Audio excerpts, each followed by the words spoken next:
Et si on pouvait voyager dans le temps, imaginez un monde où le voyage dans le temps ne relève plus de la science-fiction, mais de la réalité.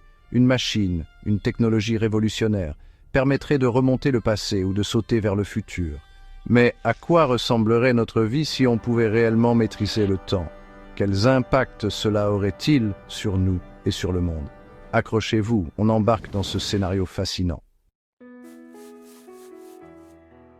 Qui n'a jamais rêvé de revenir en arrière pour corriger une erreur, saisir une opportunité manquée ou même changer le cours de l'histoire? Avec une telle capacité, les petits regrets de la vie quotidienne disparaîtraient, plus de décisions irrévocables.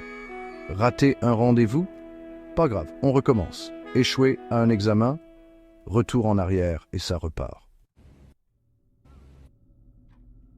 Mais attention, modifier le passé, même un détail, pourrait déclencher son effet papillon dévastateur.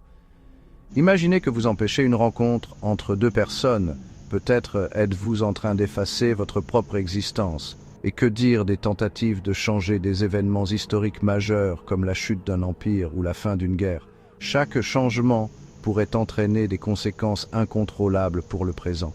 Finalement, le passé est peut-être mieux laissé intact.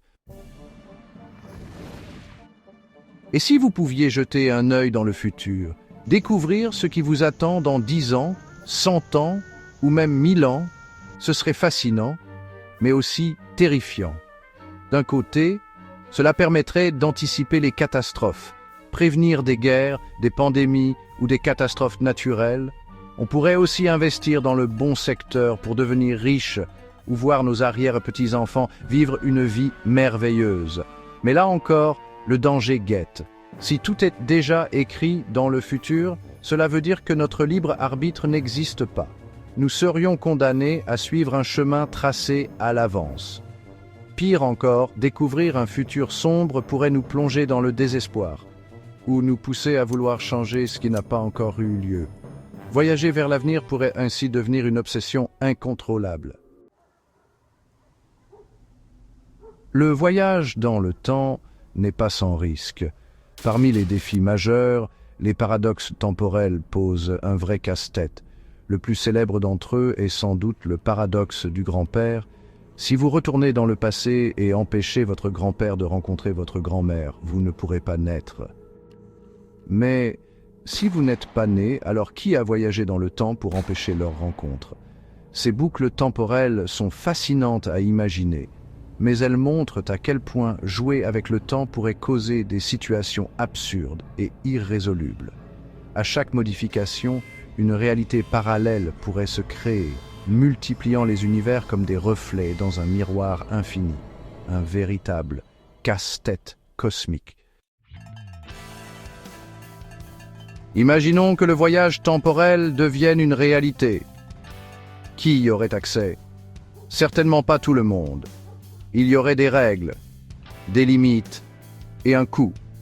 Les puissants, les riches ou les gouvernements pourraient se l'approprier pour contrôler l'histoire et façonner l'avenir à leur avantage.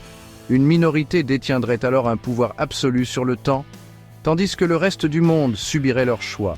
Cela soulève des questions éthiques immenses. Doit-on vraiment jouer avec le temps? Une telle technologie serait-elle bénéfique pour l'humanité ou mènerait-elle à son déclin? Peut-être que le plus grand danger ne viendrait pas du temps lui-même, mais de l'utilisation que nous en ferions. Le voyage dans le temps est un rêve qui nous fascine depuis des siècles, mais il comporte des pièges insoupçonnés. Que ce soit pour modifier le passé, explorer le futur ou naviguer à travers les paradoxes temporels, cette capacité changerait à jamais notre relation au temps et à l'histoire. Mais peut-être que le temps doit rester ce qu'il est.